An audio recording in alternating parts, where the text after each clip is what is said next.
Okay. Good afternoon, or I should say good evening, everyone. Welcome. Thank you for joining us. My name is Lisa Kelly. I am the Programming and Outreach Manager for Long Branch Free Public Library. Happy to welcome you this evening to our program.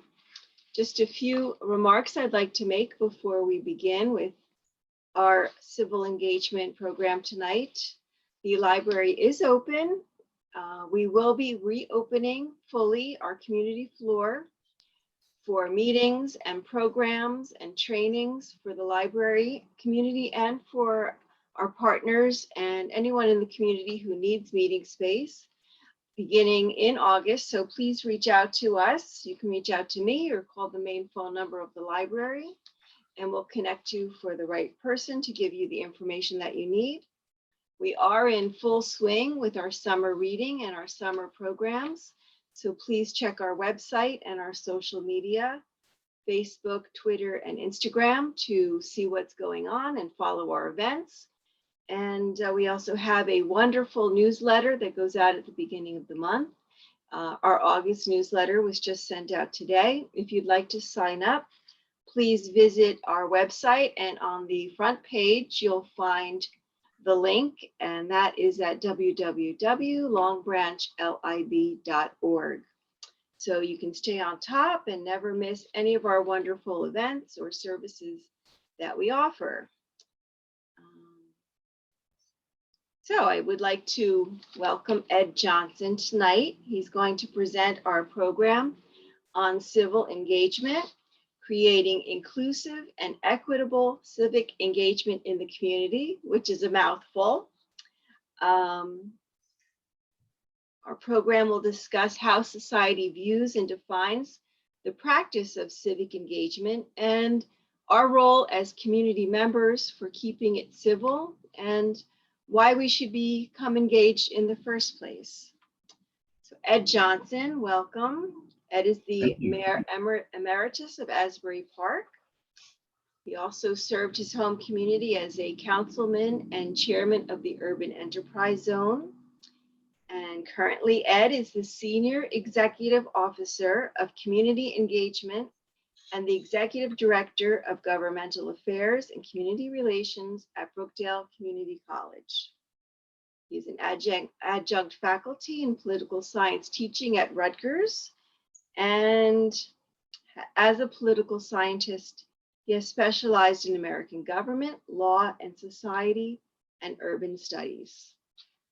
So Ed, I'm going to share a very interesting program with us this evening. And I'm looking forward to learning more about this and finding ways to become more involved myself. Great. So thank you. Well, thank you very much for welcoming me tonight. I'm very glad to be here. This is, and as I always tell my students when I teach, this is very exciting stuff to me as a political wonk and a political scientist, and someone who truly believes in being involved in the community and working together to make a better community for everyone that lives here. So it's exciting for me to be here tonight and to present this evening's presentation, and also to engage you in a conversation or discussion along the way. First, I'd like to ask that as the program goes on, and I'm going to launch the slideshow in a minute, but as we continue forward, please feel free to type any questions or comments you have in the chat room, because somewhere halfway through the slide presentation, we're actually going to stop, and I'd like to answer any questions or address any comments that you might have about anything that we've discussed or that we may not have discussed. And I also have a list of questions, which I've learned from being in the classroom, to help facilitate discussion.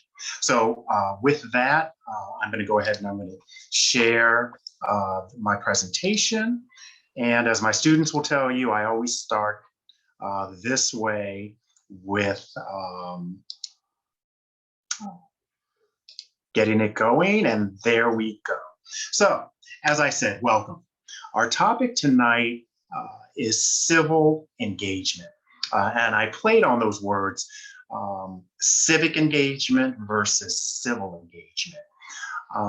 Because of the times that we're in now, the times that we've seen in our history, and also going forward, how do we re-engage each other in a manner that's productive and positive and inclusive and equitable, that includes everybody?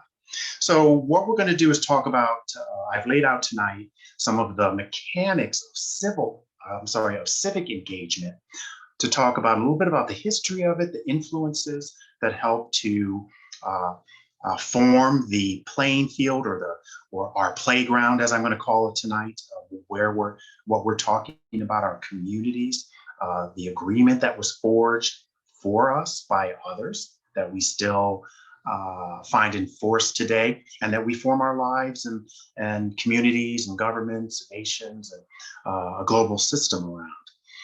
But I also want you to know that this is not the answer. This is not the way. I've never approached this in terms of this is the right way, this is the wrong way.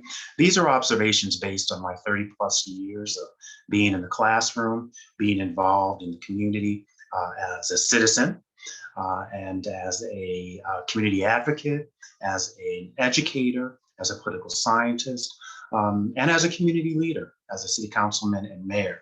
So we're hoping to provide some information for you tonight, hopefully some things that you did not know and have not learned. You can learn something new, and also for us to learn from you as well, from your comments and your suggestions, or your points of view, because I always, as I share with my students, how do you learn anything new if you don't listen and if you don't engage others? So that's what we're hoping to do tonight. And we're going to talk about something that we all do, whether we realize it or not, but we engage each other on different levels. We engage each other in our homes, in our communities, in our workspaces, in our schools, in social groups and social encounters. So we actively engage each other. Maybe not purposeful or something that we're thinking of purposely, but we do that as a natural interactions in our life. And we're going to talk about how we can make sure that everyone has the opportunity to do that, because all voices matter and all voices count, and input in the decisions that are made in our communities, on our county level, on our state level, and our federal level, and even the global level, which I'll talk about as well tonight, really do matter. And it's important that people are heard. So we're going to, this is our agenda tonight, our journey and our discussion. I'm planning to do a little bit of introduction and an overview, some scene setting, to talk about contributing foundations of society and the social contract, really outlining the playing field. If we were talking about sports, a baseball or football or a hockey rink or a soccer game, we would talk about the playing field, or the field of play.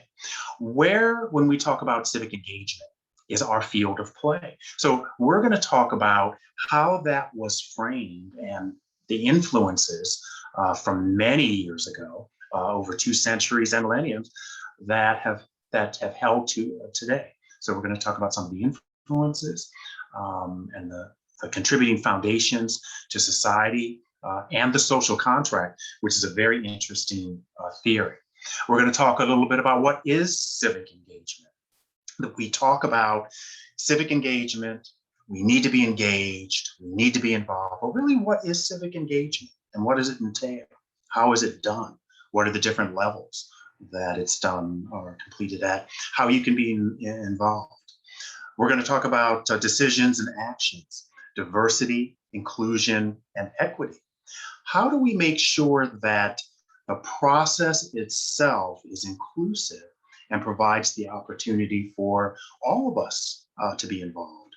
Because it all affects us. If we're talking about a community or the community, it all really does affect us. So we want to make sure that everyone has an understanding of not only that you can be involved and you need to be involved in the decision-making processes from start to finish, but that we need to make sure that we reach out to others to include, because this isn't about just making decisions about myself.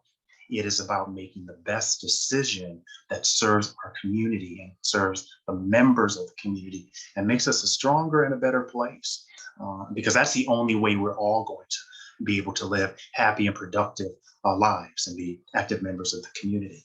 And then we're going to do that stuff I talked about, the discussions, open discussion about civil engagement. I didn't want to tell you what civil engagement was, but I have a list of provocative questions that I'm going to ask. If you've ever taken my class, and for those who might be joining us tonight who've been in my class, they know that when the classroom gets quiet, the questions come out. So we're going to engage, and as I mentioned, in the chat room, all the way around, all during the slide presentation and my talk, you can type in any comments or questions, and I'll address those. And I believe we might be able to actually, in a webinar format, to engage directly. So I'm looking forward to that and learning from you. Then we're going to sort of begin to wrap up and talk about engaging change makers. This is something what I do. I think about historical change makers, those individuals throughout history, alive or past, who really stood up and made change. I may not always agree with their actions or their tactics or their processes, but they're very interesting people in terms of how they led civic engagement, how they gathered people together for a cause or to make a change or to really change the course of history for millions and millions of people. So that's something we're going to talk about. And then we're going to, we'll wrap up with how you can be involved. We're here in New Jersey. And it serves as a model for us to be involved. But wherever you are, there's ways for you to be involved. Perhaps these might give you some ideas to look into civic engagement and to get involved in your community as a force for positive change. So let's start with this thing called the social contract. And I have to say, this is one of my favorite topics. I love teaching about the social contract for two reasons. It intrigues me first that at a time years, decades, centuries before us, that philosophers proposed ideas about a civil society, about a society coming together to form a contract for order, for safety, for prosperity, for services, for protection, for many different reasons. And there's a list of philosophers. You look at the graphic on the screen that I'll talk about in just a second. But why would we do something like that? We've all seen, I'm a classic movies fan. So, I've seen the medieval movies where, a group of people come riding through town and pillage and plunder and burn down the village. If you're a Game of Thrones fan, like I was, that was a regular occurrence. In the old Western movies where you have the outlaws come through and cause havoc in the town and move on. People got tired of that. How do we bring order and protection to our society? And also, how do we create a system of rules or processes that really speak to how we're going to interrelate to each other, how we're going to live together, how we're going to build houses together that are safe, how we're going to conduct commerce, how we're going to conduct government. So over time, based on these philosophers, we developed what was called the social contract. and that was an agreement among members of a society to organize for protection, to create order, and or to cooperate for societal benefits for all by sacrificing some individual freedom by all. So that's a very interesting theory or principle. So you're going to create order and benefit for all with an understanding that you must make some sacrifices for the all as well. In today's society, if you think about uh, some simple practices, you think about the stop sign, you think about the crossing, you think about all children of a certain age must go to school and attend school. We think about different rules and regulations that we obey in our lives, about crime and about taxes and the contributions or the sacrifices that we make towards that better all. So the social contract theory was built on that to sort of create that order, that to form an entity or government or whatever you want to call it, that is going to provide that kind of protection and those services and the order so that we can all live our lives and be productive and follow opportunity and dreams and to move forward and advance as a society. So there's 4 groups of philosophers, and these are some of my favorite philosophers. I teach a class called legal philosophy, and it's very interesting. This is a whole semester class, but I'm going to sort of break this down very succinctly.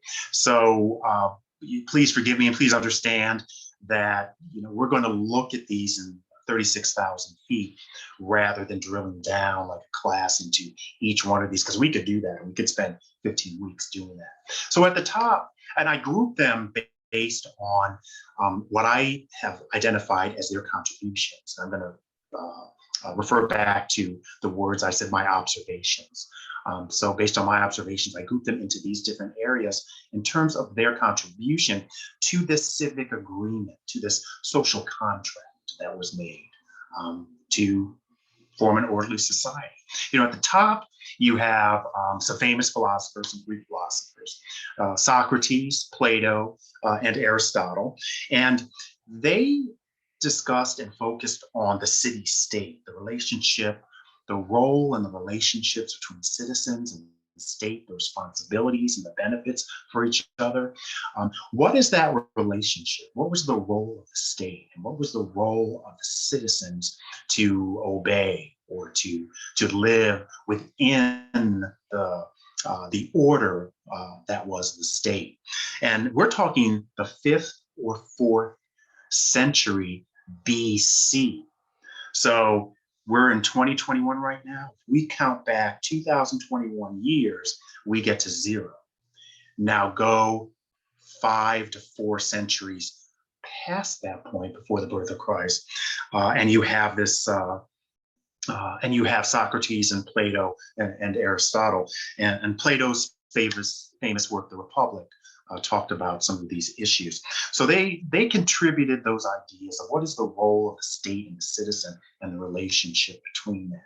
If you go down clockwise to your right, there are 3 other philosophers, and they're all international philosophers, but these are sometimes philosophers that we don't necessarily pay too much attention to. There is Catilia, who was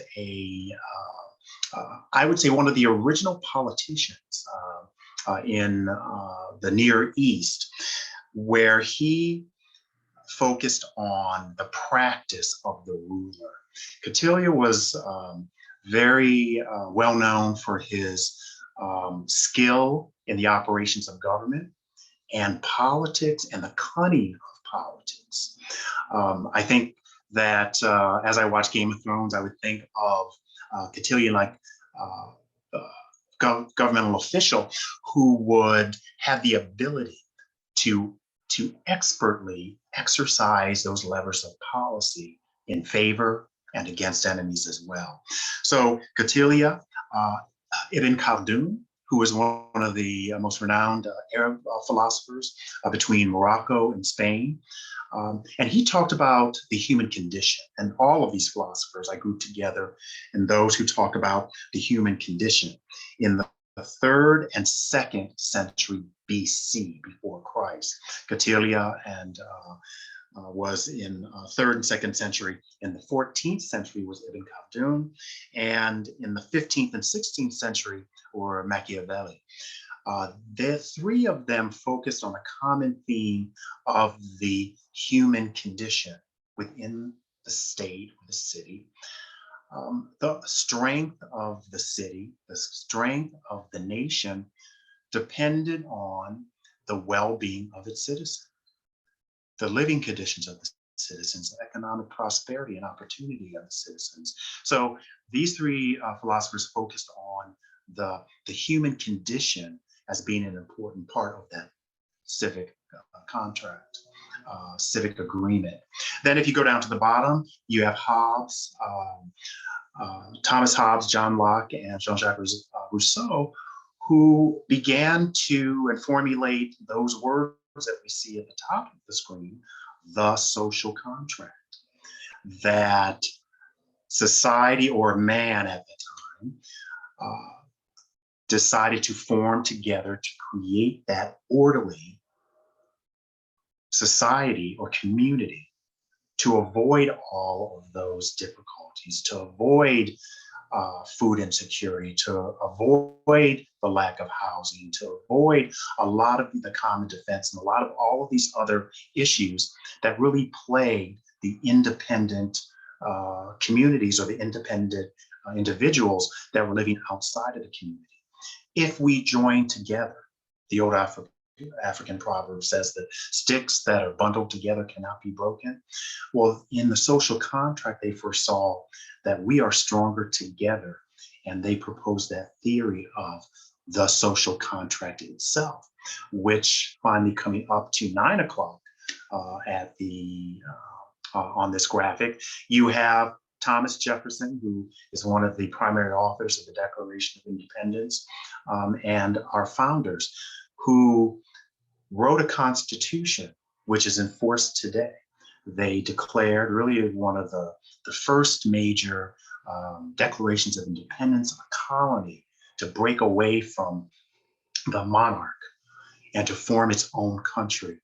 And they created a constitution that was built on the foundation of these theories and of the social contract itself. And that can be seen in our own social contract, which is the preamble to the Constitution of the United States. So if you look at our Constitution of the United States of America, it really borrows from that theory of a social contract that was made to form a more perfect union. And if you look at and read, and I'm going to read it through for us right now, the very first words of our Constitution talks about our vision or our mission, that these are the reasons why we are establishing this Constitution of the United States of America. We, the people of the United States, in order to form a more perfect union, to establish justice, to ensure the domestic tranquility, to provide for the common defense, to promote the general welfare, and to secure the blessings of liberties to ourselves and our posterity, do ordain and establish this Constitution of the United States of America.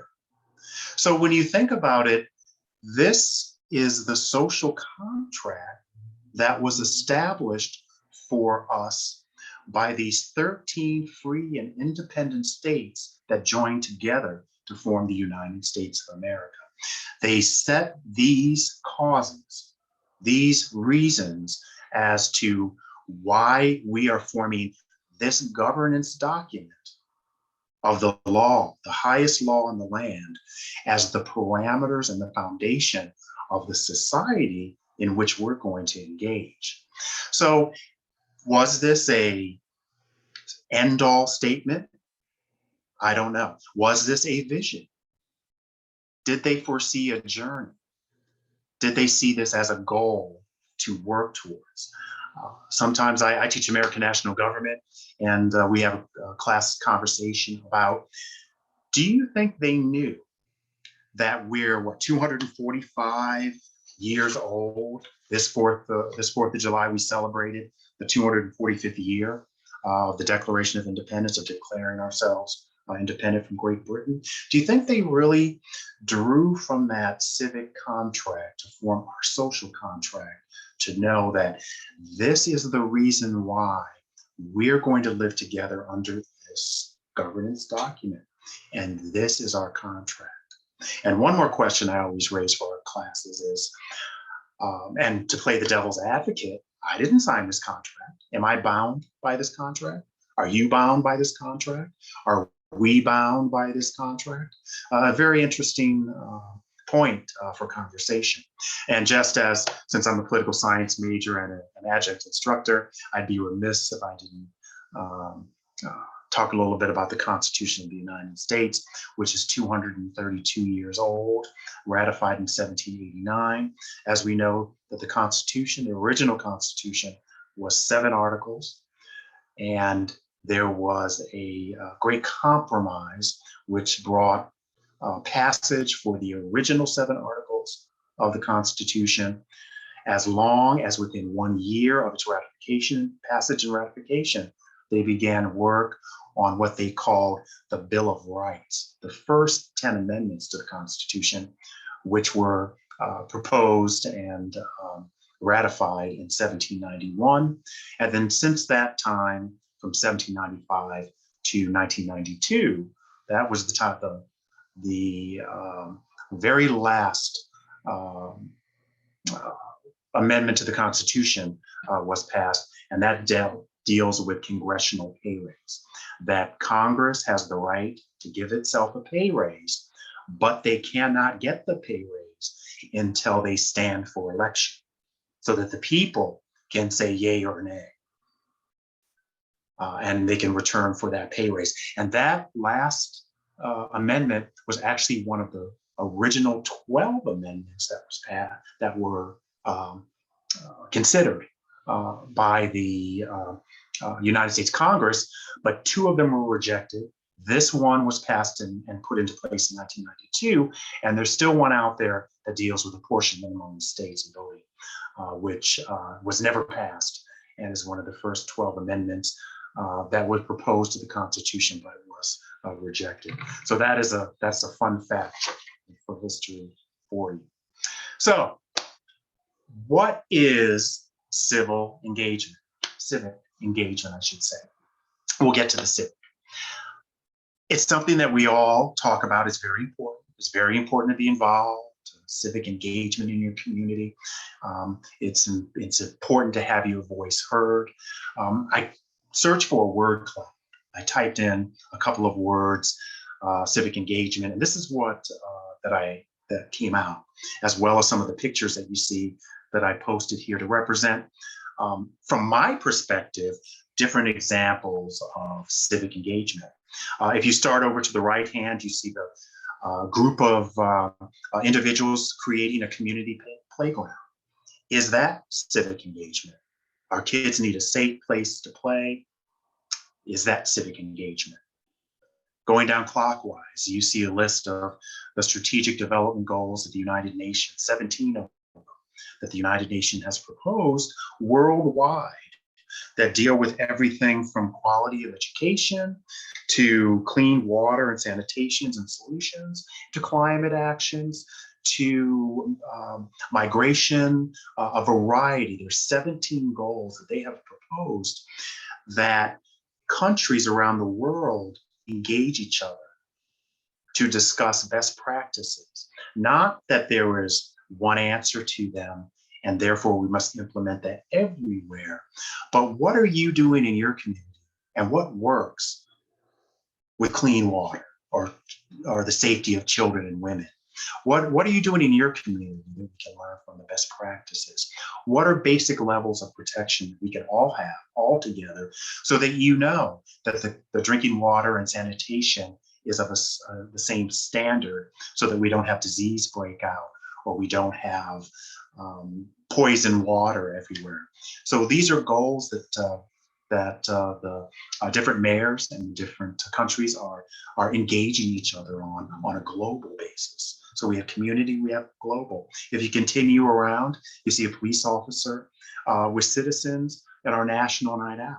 Our National Night Out this year is August 3rd, which takes place in communities all over the world, all over the United States, where we're going to engage together with the police. I remember when we started this in Asbury Park, our block groups, our neighborhood block watches got together with the police to address issues of crime and safety and of relationship, creating a communication relationship between the community and the police to engage each other so that we can work together to improve the quality of life.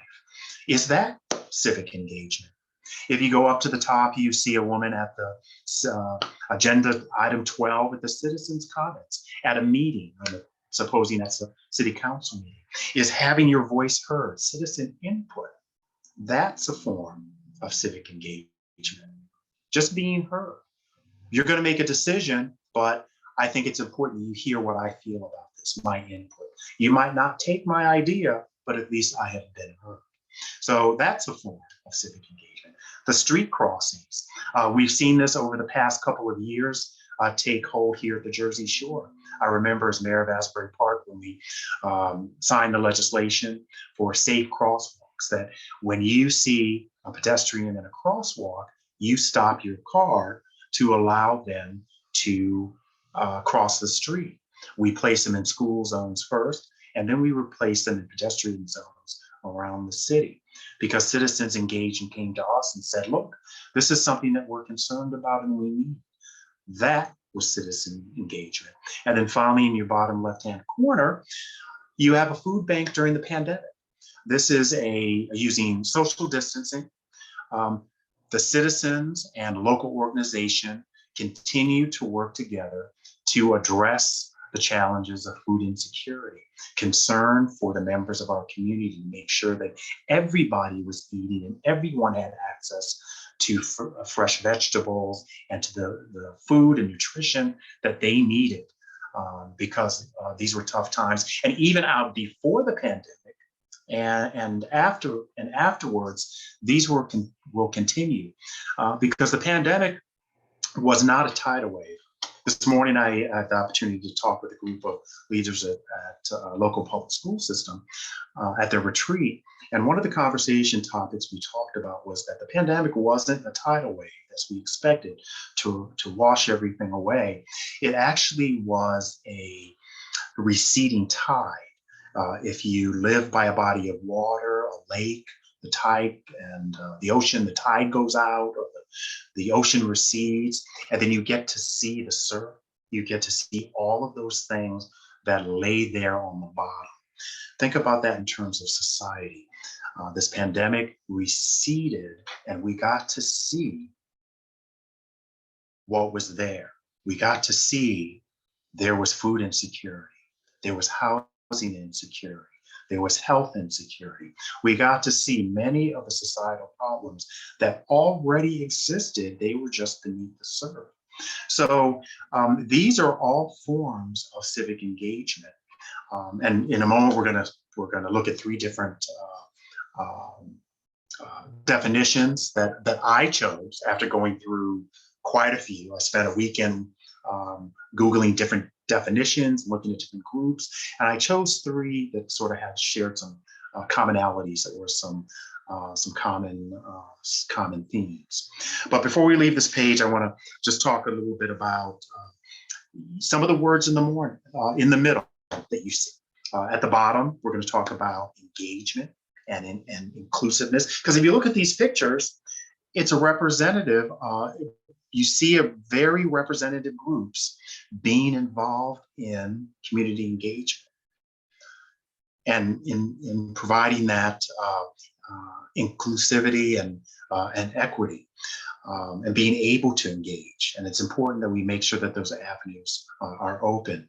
There's a word at the bottom that I also want to point out. It's responsibility. Because when we go back to that social contract, we talk about that civic bargain that we live under, whether we have an argument about whether it applies to me or not, because I wasn't there in 1776 or 1782.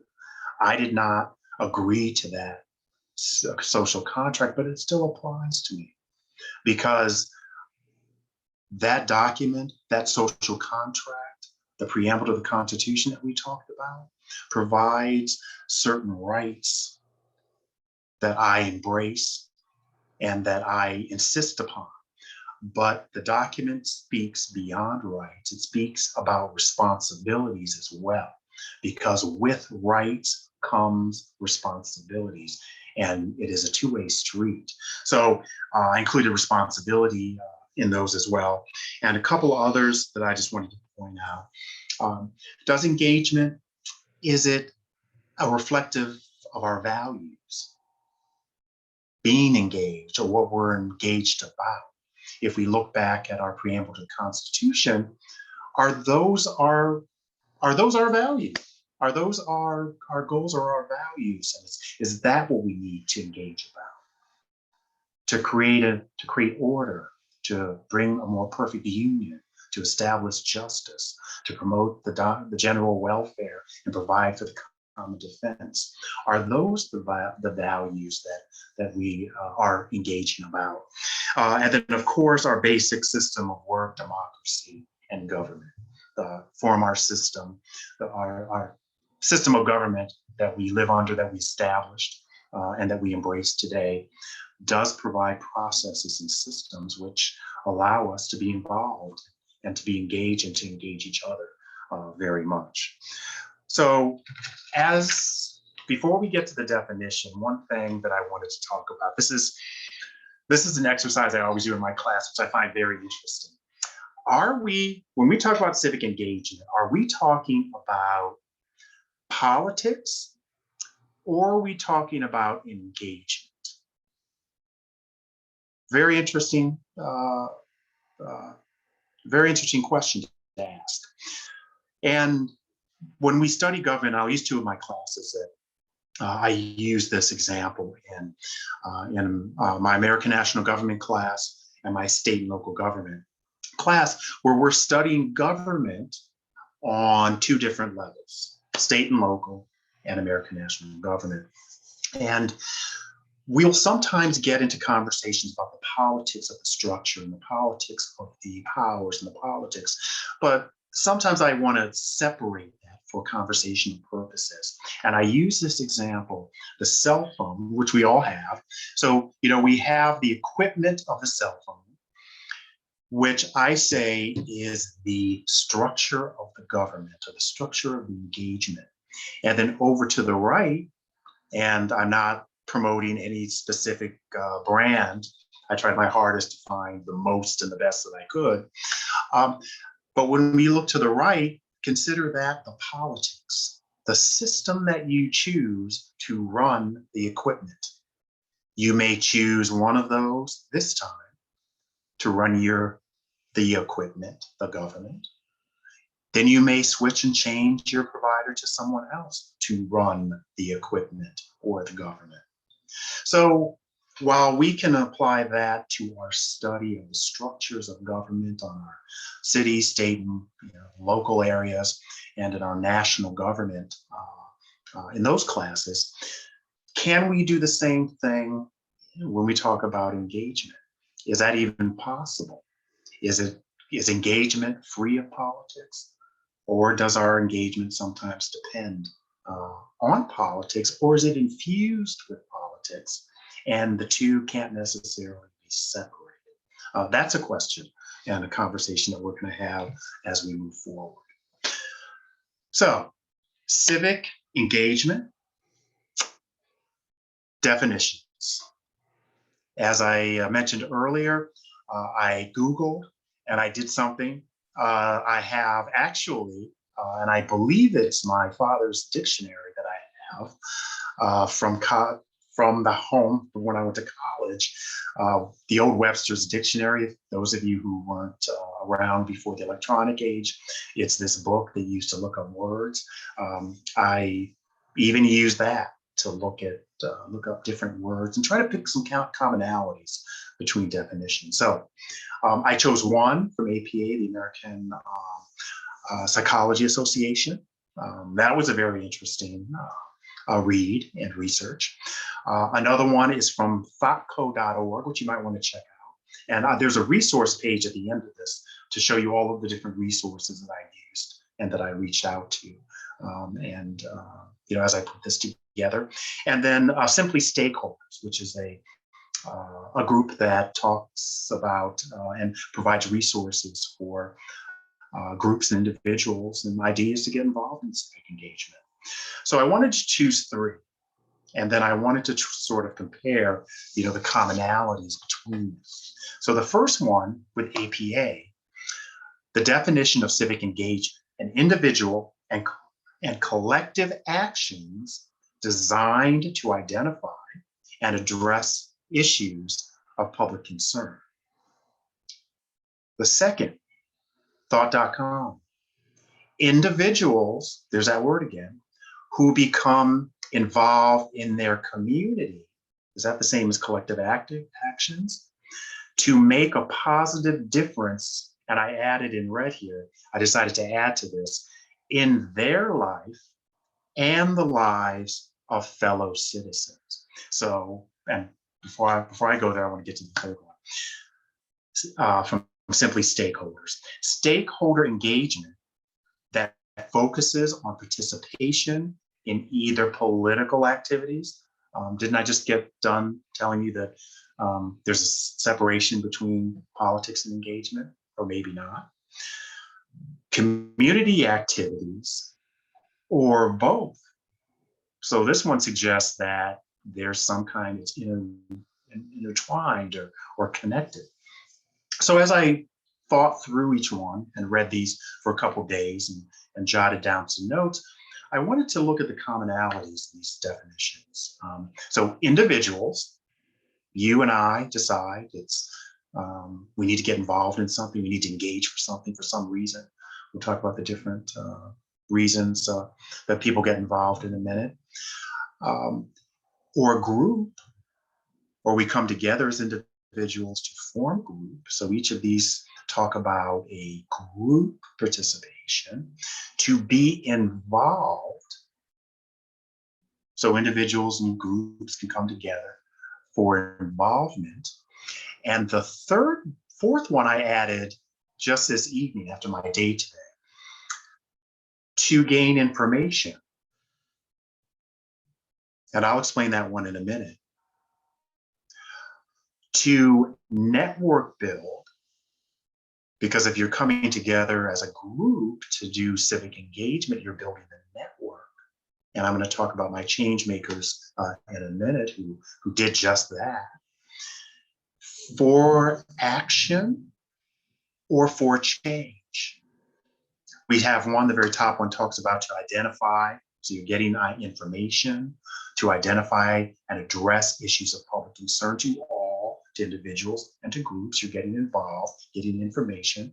The second one, you become involved in their community to make a positive difference in the lives of their fellow citizens, building a network for improvement or to improve the lives.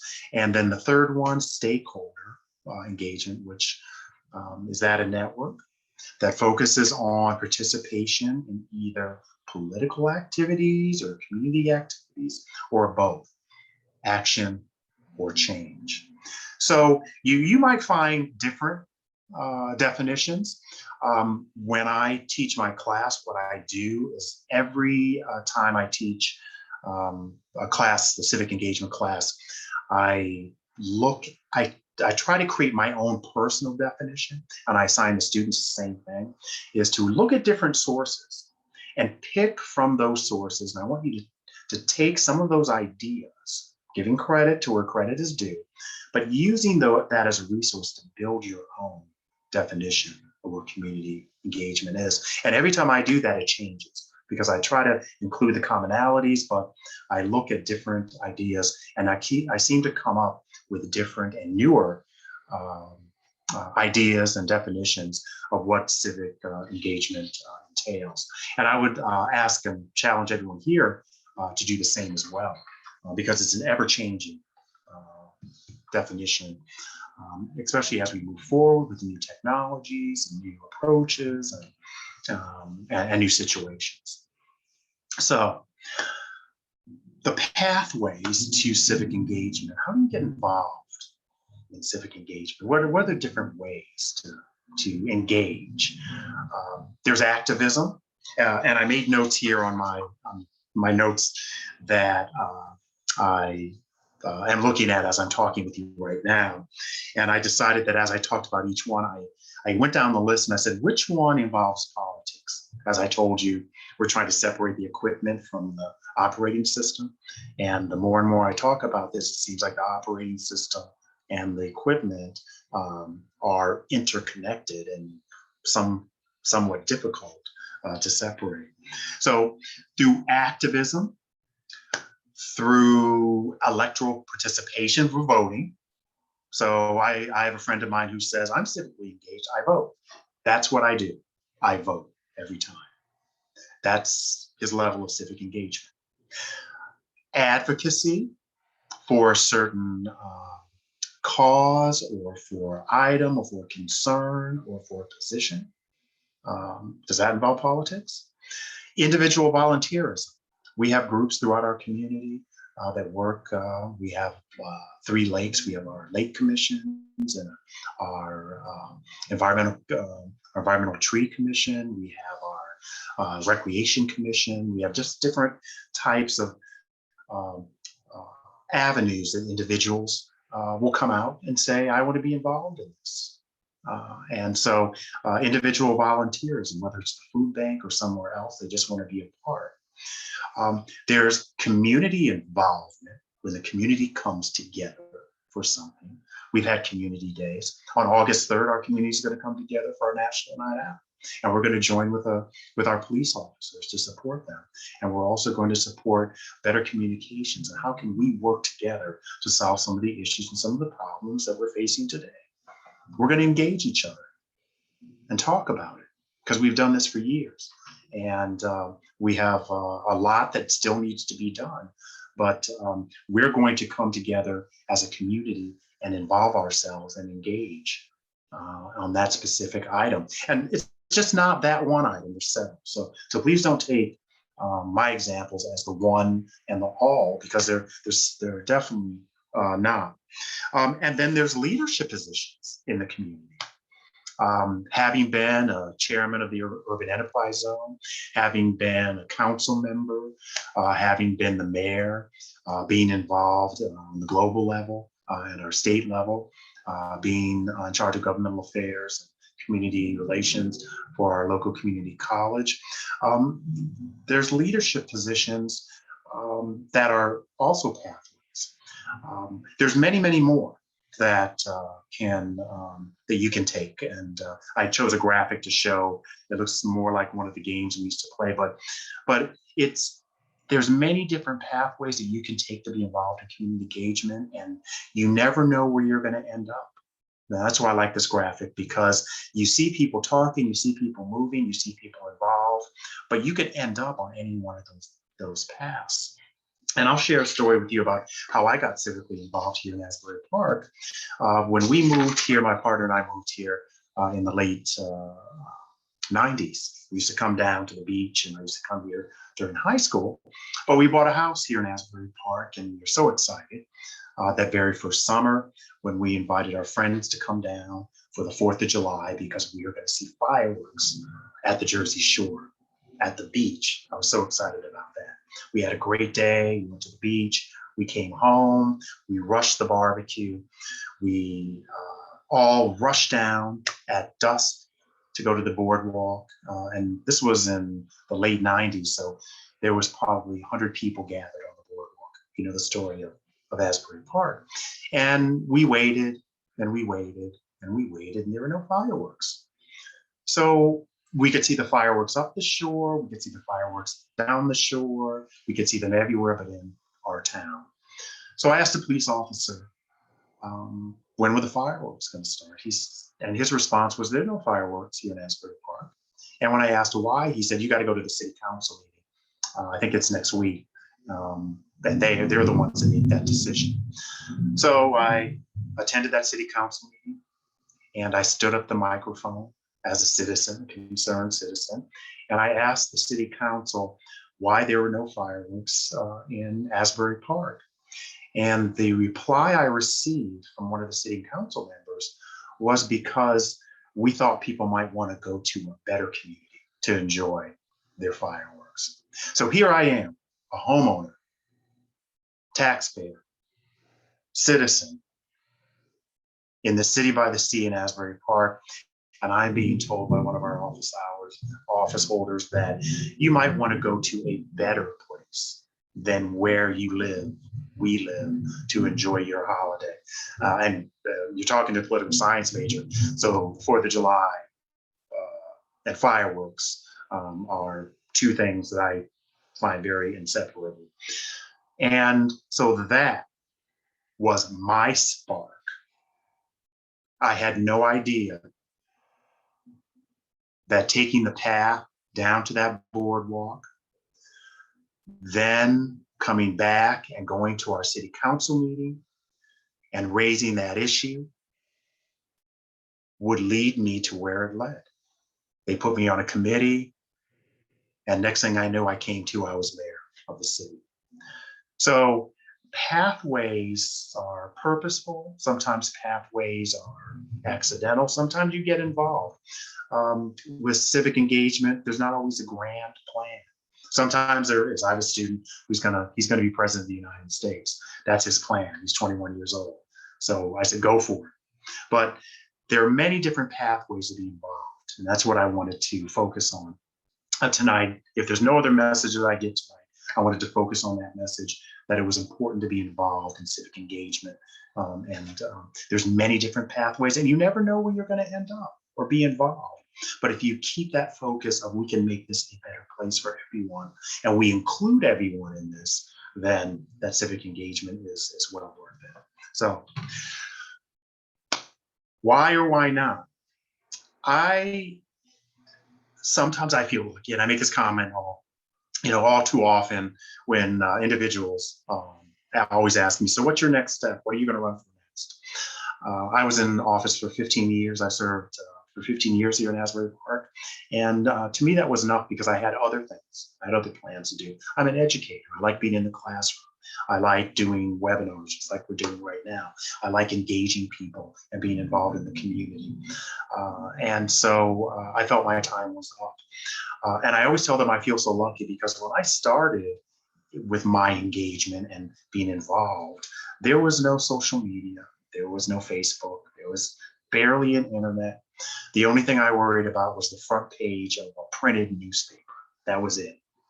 So when I was putting this together, I wanted to list the why and the why nots, because I hear far too often today, why not? Why would I do that? Why would I get involved in that? We see so much that really turns you off about trying to be involved, to get involved. And that's not, and while yes, that can be the case, I think there's so many different reasons why you should be involved.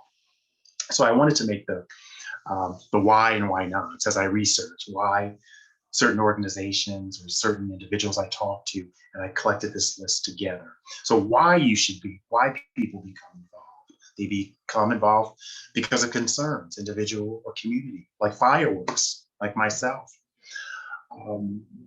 There's specific issues that they support or oppose.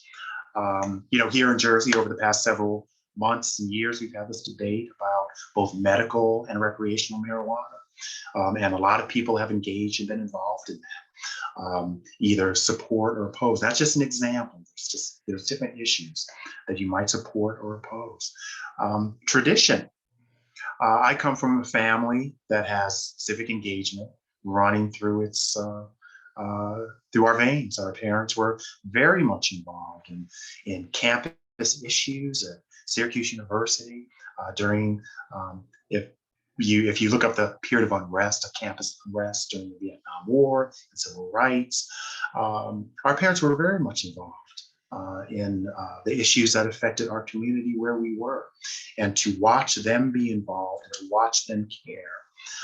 And it was just sort of, as we watched, ingrained into us that wherever we decided our community was going to be, wherever we decided we are going to live, to be involved in that community and make a difference in that community. Now, I thought all families, parents had bullhorns or made hundreds of sandwiches for marches and went to rallies and did all other sorts of community activities. But that was an example for us about the importance of being involved, of being heard, and being part. So through tradition, and I know many families and many friends and many across the nation and around the world. I have a friend, the mayor of Gangra, Pakistan, whose family is very much involved. It's a tradition to be involved in politics and serving your community there. And it's not necessarily a Kennedy or a Bush dynasty or anything like that. It's just your family. That's what we do. We've always been involved. Community improvement, how to make your place, how to make your community a better place. So we don't show fireworks in Asbury Park because you might want to go to a better place. My answer was, then we're going to make this a better place. How to make your community a better place for whatever reason, for yourselves, for your neighbors, for our children, schools, for visitors, for what have you, to be involved. Civic interests, different kinds of activities that are going on. We'll talk about how you can be involved in New Jersey and the different opportunities in a moment. But here in many of our municipalities, we have different kinds of organizations, and we have clubs, and we have activities and events and opportunities that draw people to be involved. And I want to be involved in the farmers market, or I want to be involved in the pop-up markets, or I want to be involved in the arts community. So there's many different civic interests that you can be involved in. And career paths. If you choose that as a career path, choose public service, which, while we have seen many shocking events and we've seen individuals that have not really served the public, and it's not on any one side; it's on both sides. I've been in this. I've been involved with many individuals who came to service because they wanted to be of service to the community. They wanted to make a difference. There are many, many good people that get into this position, into this profession, and want to make a difference. So. You might want to choose it as a career path, as an administrator or an engineer or an elected position. You never know. And I'm going to sort of speed up here now because I want to get to some questions I see that popping up. Or why not?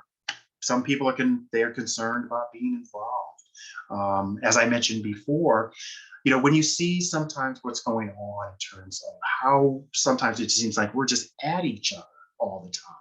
On every issue, you got to be right or wrong, or them or us, or you and me, or not with us, or one of them. I mean, it just sometimes we scare away good people who can bring great skills and innovative ideas, who can bring their talents to us. And we sometimes have turned this into like the octagon fenced-in cage ring of fighting, where who would want to enter that? Who would want to subject themselves and their family to that? So being engaged, and I'm hoping that as an example in our conversation tonight will help people to say, we can be better than that. That's an example of what it doesn't have to be, and we can have examples of what it is. And I've seen a lot of good examples about what it can be and how we can lift each other up. What do I have to offer? Everybody's got something to offer. I talk with citizens and form committees, and I would actually go out and talk with them and say, get involved in our transportation committee. Well, what do I have to offer? I'm like, first of all, you ride the train every day. for 2.5 hours a day, twice a day. So who would know better about transportation than you? So everyone, I think, has something to offer. It's too much work or too much time. I don't know anybody involved. Well, that's how you get to meet when we leave our comfort zones and we get to meet new people.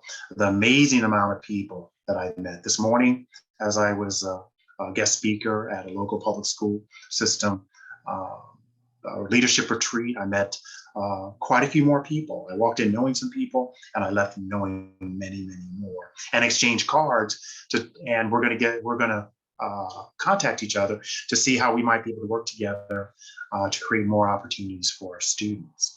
I don't like someone specific. Don't let that scare you away. That was one of the reasons I was given in a survey. Or I have nothing in common with others. What will the other members think of me as I walk into that room of everyone who's been on that committee for 25 years? Don't worry about that. Fresh blood, fresh ideas, fresh perspective is always welcome. And it takes a while, but that's what we need. If we're going to solve some of these problems that we have today, we need people to engage. We're going to come from different perspectives and bring us some fresh ideas. Because if we continue to do what we do, we're going to get what we have. And if we're going to do better, then that's, we have to get over that. And then you don't want to appear pushy. So I never worry about that. Sometimes you have to just steel yourself and walk right into that door and say, I'm here, what can I do? How can I be involved? So these are some from a survey and from some research that I've done and I've talked about, and I searched out about why people get involved and why they don't get involved. And so with this one, we're going to go, and I want to look in the chat room and answer any questions that you might have. The goal of engagement is to help the community. So this is very interesting. So the goal of engagement is to influence the decision making. If you look at the funnel to the left, to influence the decision making process or decisions, to take action, to affect change for the community. So therefore, the community needs to be involved in that. I used to tease my political science students as an instructor that one of my pet peeves as mayor was when the public involved themselves into my plans. I got plans for this tenant. Why should the public get involved? Now, I'm just teasing, that's not the case. But if the decisions that we are going to make affect everybody here, then everyone needs to have an opportunity to be involved. And I think that's a very important premise that we need to remember. There's a few of us that are going to make a decision about something. For all of us, we know best. I don't think so. Now, everyone needs to have the opportunity to be involved. Some people may choose not to be involved. I used to knock on the neighbor's door across the street with, just to say hi and to talk about the issue. And she'd say, nope, I don't want to hear about it. I vote. That's what I do.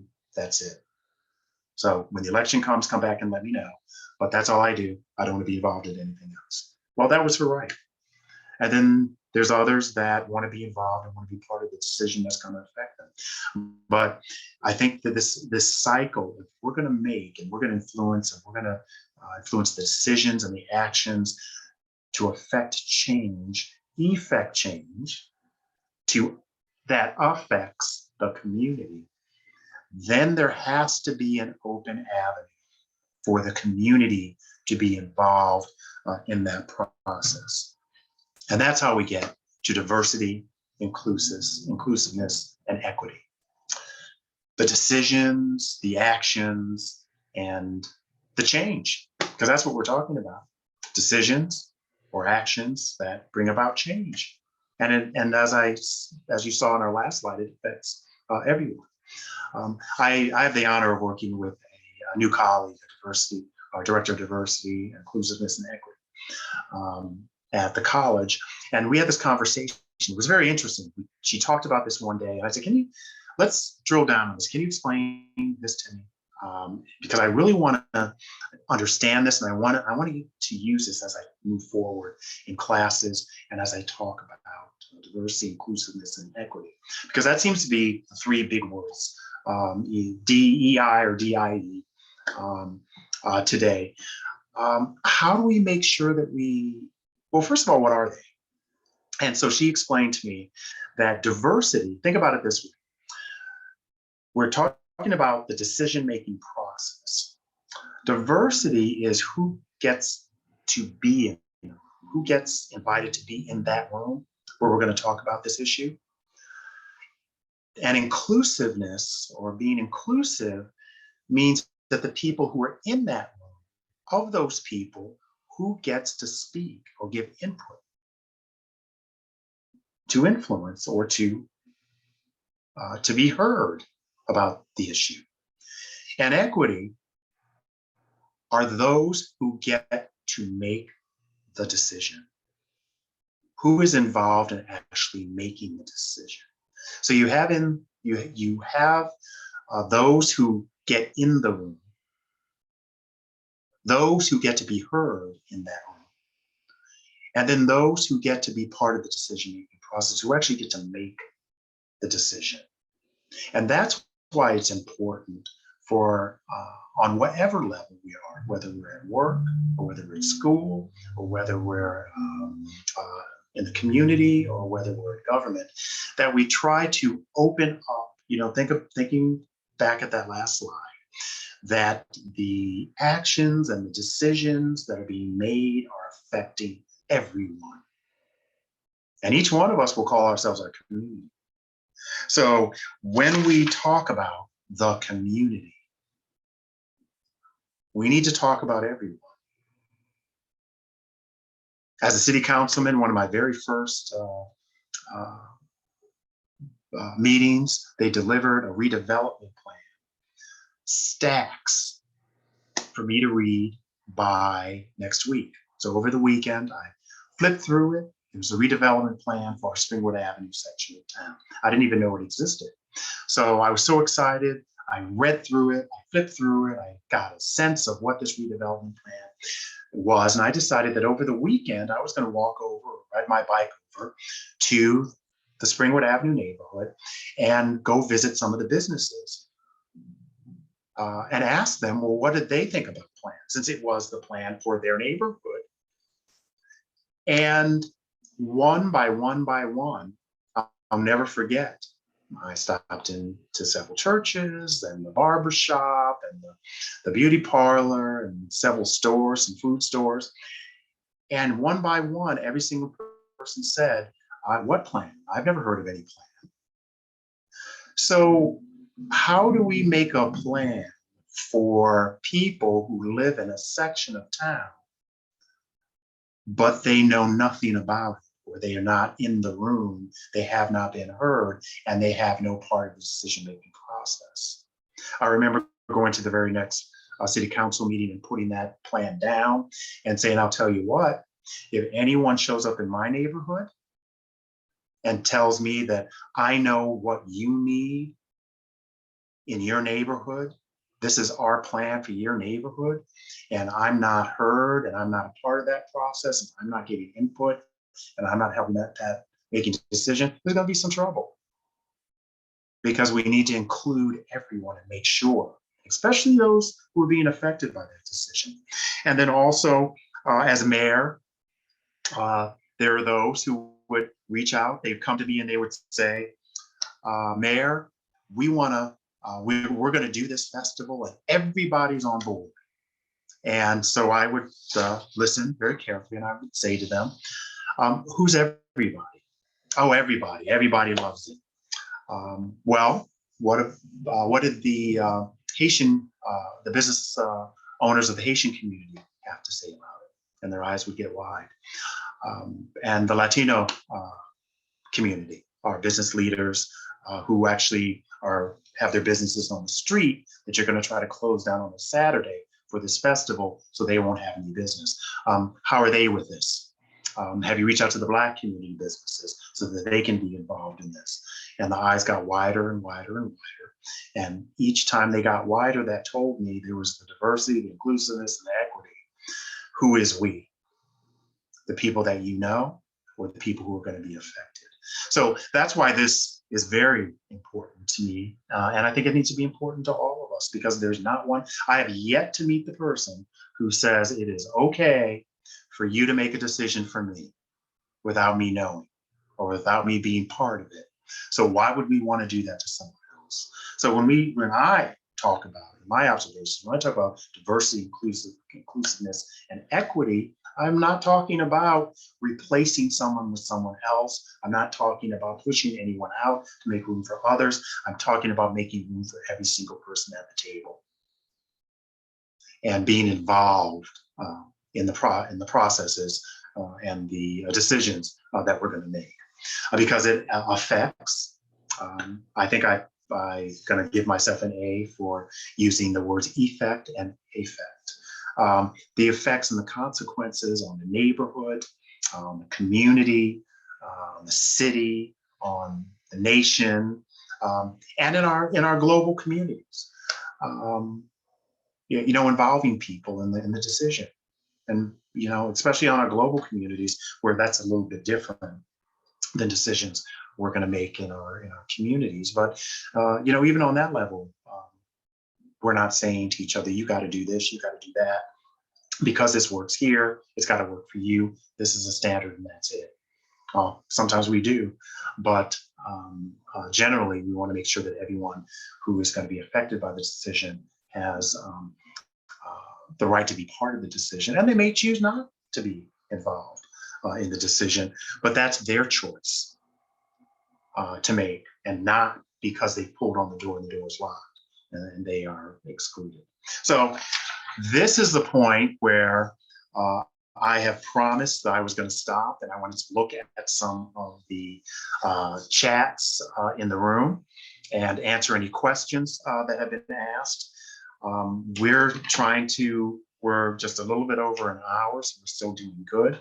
And I'm going to stay as long as you all need me to answer any questions. I got a little bit more after this, but I promised myself that I would stop and answer some questions and actually engage with the individuals that are talking, because as my class will tell you, I'm very good at filling the entire 2 hours and 45 minutes with conversation and discussion. So let's see who we have here. I'm gonna pull up the chat room and see.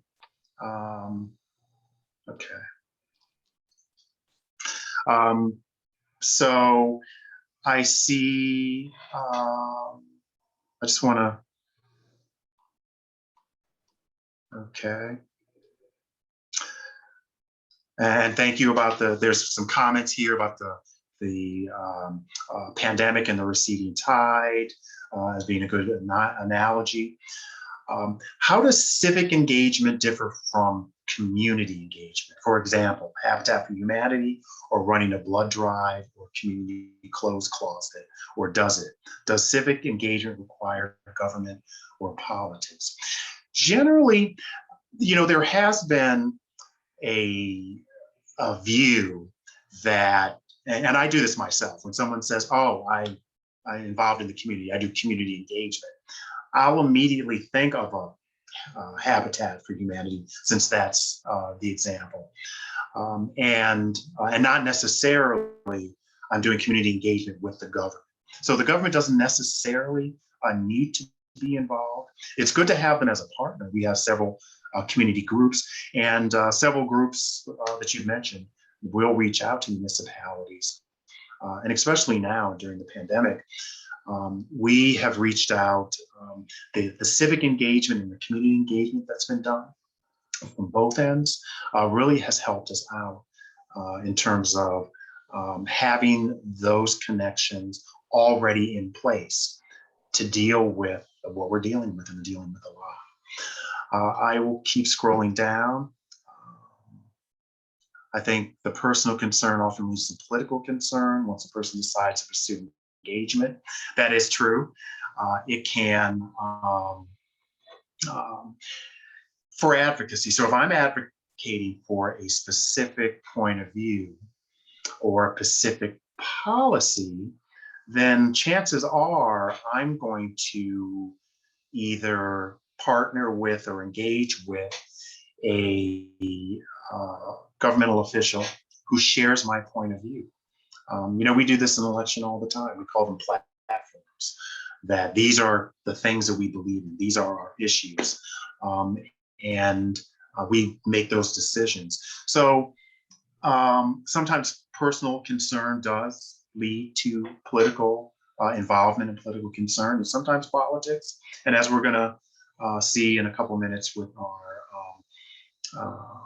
our change makers, how the influencing, the advocacy, the activities that they did to help influence the political agenda to make the change really sometimes was the way to do it. And if we look back at several of them, we look back at our women's suffrage movement, we look back at the abolition movement, we look back at our civil rights movement, we look back at our gay rights movement, our equal rights movement. A lot of it was trying to affect the agenda through politics and to make the change through political change. So that is sometimes the case. So I'm not seeing any more questions here. What I'm going to do is I'm going to keep going. And please feel free to type anything in the chat room if you'd like. Our time we're pushing just about over an hour and a half. So I'm going to set aside, actually, I'll talk a little bit about some discussion points that I had. And then we're going to talk about our change makers, which are next. Some of them are, one question I want to pose out, and we don't need to answer now, is what I call the political drop-off. When we defined civic engagement, we talked about individuals or groups that come together. So if we're individuals that come together for a certain cause, do we see the whole thing through? Or can we do the drop-off, what I call? I've had this happen before, where we want all of our curbs fixed. The snow plows have wrecked all of our curbs, that they're crumbling, they're falling apart. We want them fixed. Or the snowplow itself. We need our streets plowed. Where a coalition comes together for this one issue. And then all of a sudden I get my curb fixed, or I get my street plowed, or I get my problem solved, and I decide I'm done. Good luck for the rest of you all. That's what I call the drop off. Do we have that? Well, of course we have the right to do that, but is that proper civic engagement etiquette, or do we see it all together to the end to make sure that just as the first person's street was plowed, just as the first person's curb was fixed, just as the first person's problem was solved, do we stay together to make sure down the line that all of us who join together for this common cause have that problem solved? And that's a question I would just like to pose, to ponder on for tonight. So as I mentioned earlier, my list of change makers. Other people put together book lists. It's interesting, at the beginning of this summer, everyone put out their summer reading. I believe Oprah does that. Here's your summer reading. These are the books I'm recommending. While I'm reading some very good books this summer about I love history, so I'm reading a book about Rutherford B. Hayes and the post, or the early, I should say the late 19th century presidents, Cleveland and Grant, and those presidents. I'm reading a book about former Chinese president who was fortunately was jailed for his changing beliefs. So there's some great books to read. But what I enjoy even more is putting together a list of engaging change makers. And I challenge my students to do this as well. Individuals that you may not necessarily agree with everything, or that you want to learn about. And as you read and learn about them, you think, well, I can agree with that. I don't necessarily agree with that, but I saw why you did that.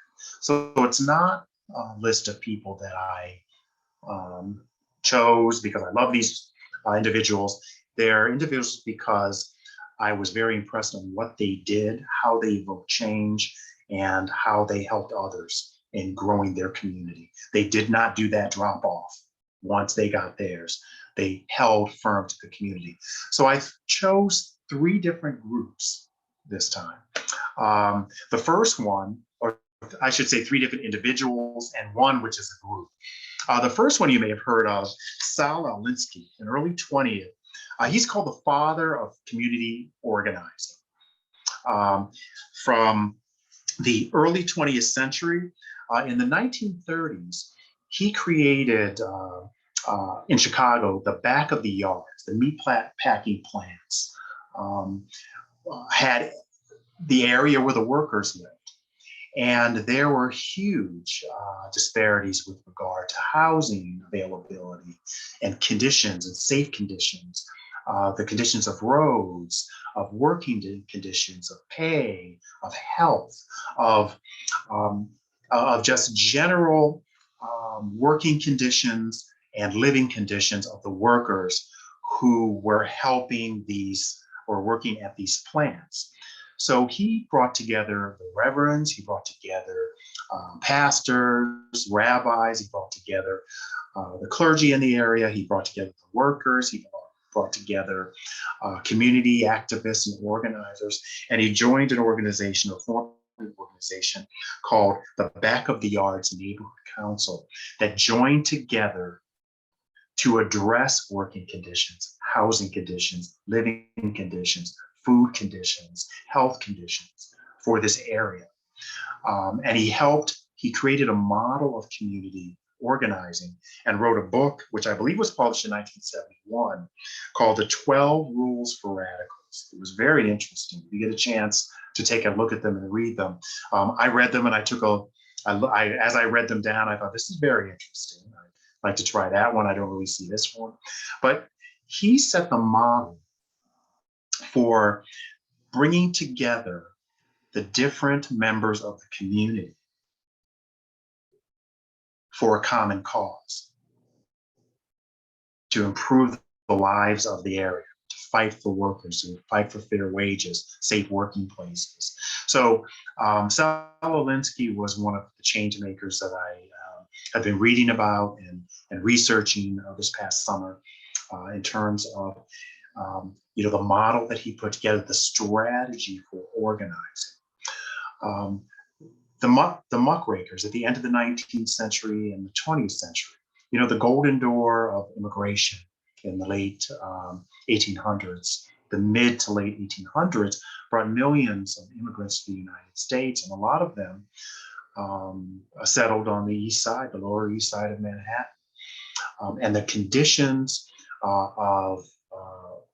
the living conditions were deplorable in terms of being overcrowded, where landlords were turning houses into sort of rooming boarding closets and trying to pack in as many people as they could. There were no schools, or they were overcrowded schools for the children.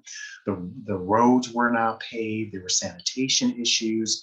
There were child labor issues. There was a variety of different kinds of issues that the muckrakers dealt with. They were prominent community activists, journalists, magazine writers, newspaper reporters who helped to shine a light on these conditions so that the greater population in the United States got to see what was going on and thought this was wrong. They also raised the important premise that what was going on in these ghettos, in these tenement areas, in overcrowded areas where the health and sanitation conditions were just deplorable, were breeding grounds for disease. And disease knows no friend. Disease just doesn't stay in the tenements, doesn't stay in the ghetto. Once it festers and once it breeds, it spreads like wildfire, TB and smallpox. And they help to draw the attention to that. Ida B. Wells she was born in 1862 as a slave and freed after the Civil War. But the Emancipation Proclamation started in 1863. So technically that was when she was freed. But she documented the lynching of Black men in the South during a period of when it was just, there were multiple hundreds of lynchings of Black men. And the excuse was that they had insulted or made sexual advances or had made some kind of social misstep towards women, white women in the area. The study that she put together, a red record, documented that the lynchings, several of those lynchings, the majority of those lynchings were just that, lynchings. And these were used as excuses for the lynchings. And she wrote that in the 1870s, 1880s. So her contribution to shine the light on that really helped to address that issue or bring to light what was going on. Jacob Riis at 1849 to 1914 wrote about how the other half lives.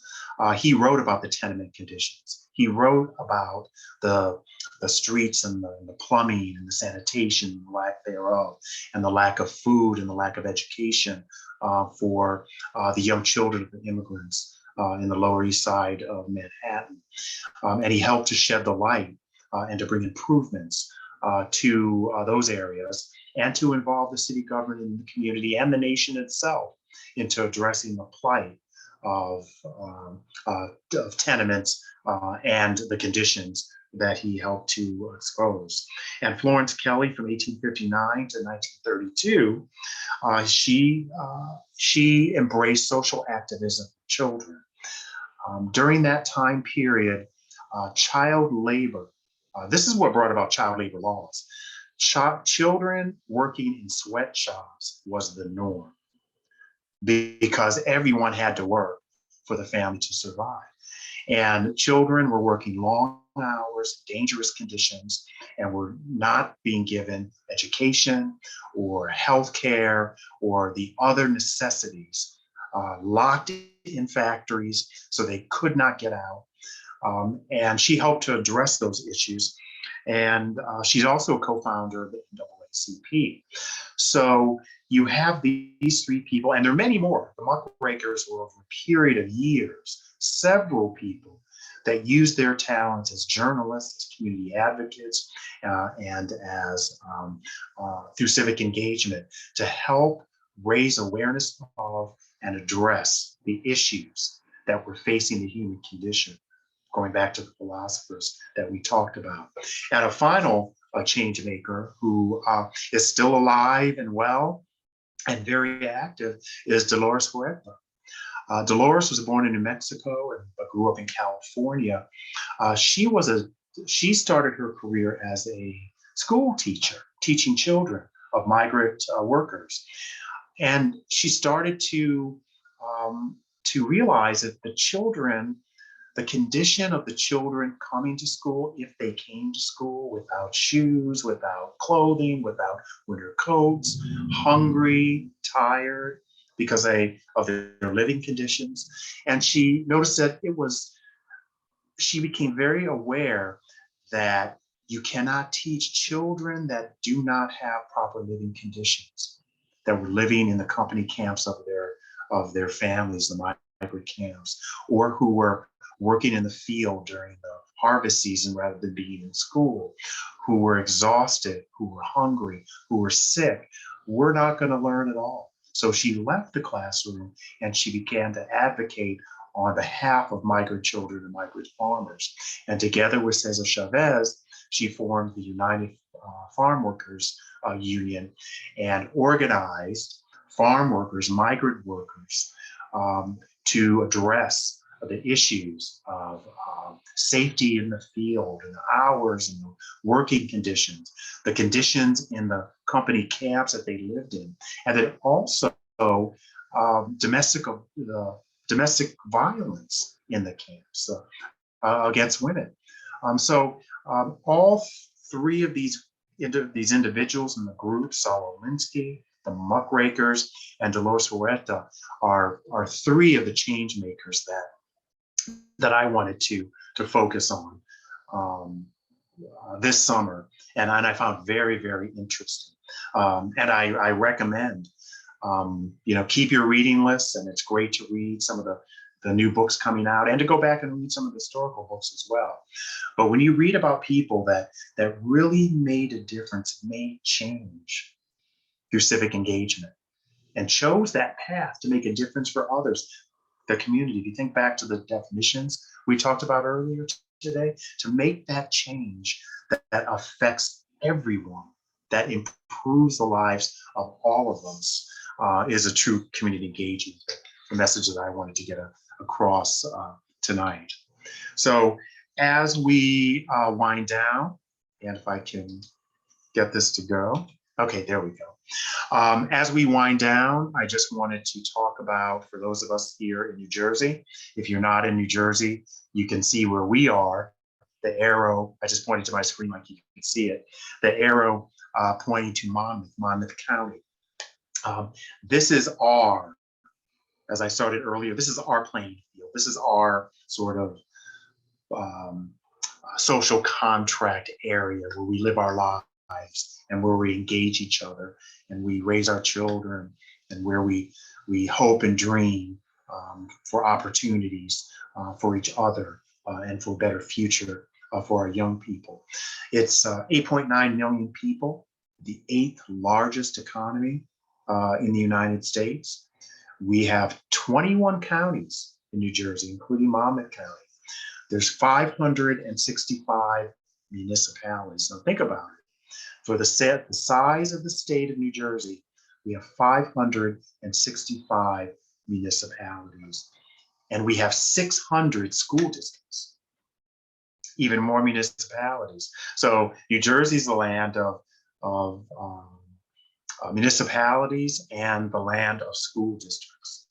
But we also have close to 38,000 nonprofit organizations, and 861,000, give or take, small businesses. And I put the asterisks there because this is pre-pandemic numbers. So I wanted to show you this in terms of being civic in New Jersey. There's a lot of opportunity and there's a lot of need. Earlier, before I talked about the pandemic being a receding tide. Well, we're getting ready to enter our post-pandemic era, where we're going to see all of those things that we've discovered that have been exacerbated by this pandemic really become even worse in terms of needing to address food insecurity, of basic needs, of job security, of housing, healthcare, mental health care. We're going to see a lot of needs and a lot of reasons to partnership and a lot of reasons to get involved, to engage each other, to get involved in our communities. So I just wanted to give you a brief idea of the different ways that you can be involved, and in each of these. And there's, in Monmouth County itself, there are 54 municipalities and thousands of community groups where you can volunteer, or you can get involved with, or you can get involved in your community in terms of government. on several boards, on our planning boards, on our recreation boards, on our community advisory boards. We have a huge shoreline here in New Jersey, and we have a population of kids who are 300%, there's a 300% more chance of them drowning in water than other kids across the United States. How can that be? We're a shore state. So I was talking with someone this morning at our meeting who's been involved as a volunteer with a swimming program, a learn to swim program at a summer camp for kids in Long Branch, which was fantastic. Getting kids to learn about water safety and to swim. So those are just examples that I wanted to put out there. There's many, many more, and you can find your interest. But my message is to be involved as much as possible, because we know that it's hard for us as individuals to be able to live our lives as families. It's getting tougher every day. As communities, we don't have to do this alone. We can do this together. Government can't do this for us, but we can partner with each other, and we can engage each other, and we can work together to make it a better place for all of us. Because when it's a better place for all of us, when all of the boats rise, when this tide, we create the common tide that will rise all boats. And I'll leave you with some final words about civic engagement itself. Is when we approach each other, when we engage in civil or civic engagement, sometimes we engage each other with ready to respond. This morning I heard a quote that which really made me think on the entire way home, is that let's commit ourselves to engaging with each other, to listen and to understand, and not always ready to respond or to refute. Sometimes you can just think about things that someone has to say to understand their point, and vice versa. We don't always have to start at each other, but we can engage each other to solve our problems and our solutions, and to make this a better place for everyone. So if nothing else tonight, I hope that you come away with that message, and that you've enjoyed the presentation. If you want to learn more and continue the conversation, we're going to continue that. I'd like to thank the Long Branch Library, Lisa Kelly, our library associate, for outreach and publicity manager.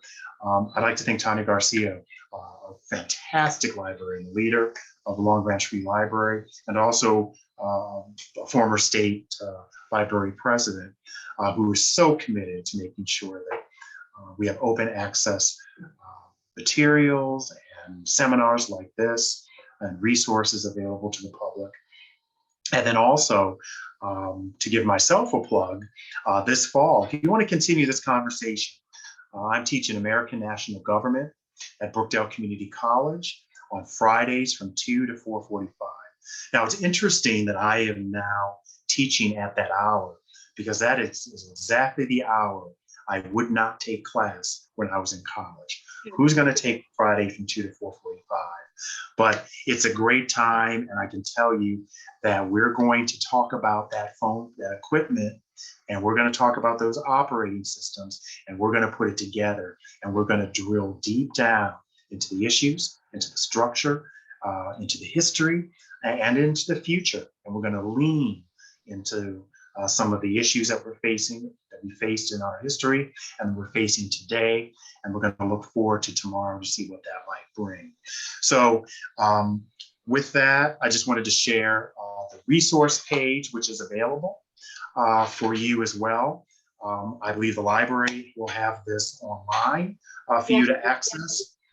And so there's a tremendous amount of resources that I used to put this together, and I learned quite a bit myself doing this. So, you know, I hope I gave you some food for thought, and I hope I showed you something a little bit new. And I hope that you will get involved in civic engagement and, you know, and make a difference where you are, wherever that community is. But make that difference for everyone. So Thank thank you you. very much. Thank you very much, Ed. Very interesting and thought-provoking. And hopefully everyone comes away at least believing they do have the power to make some difference and not feel they don't have anything to contribute. Well, yeah, as I mentioned, I think that's a very important message too. And as I mentioned, there are different ways to be involved.